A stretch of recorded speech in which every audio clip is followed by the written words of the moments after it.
dārgie skatītāji! Mani sauc Lidija Bērziņa un atrodos šeit, lai meklētu laimi.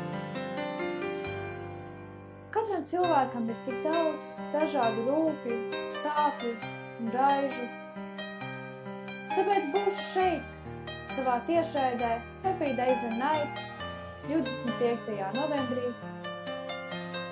lai kopīgiem spēkiem atrastu laimi.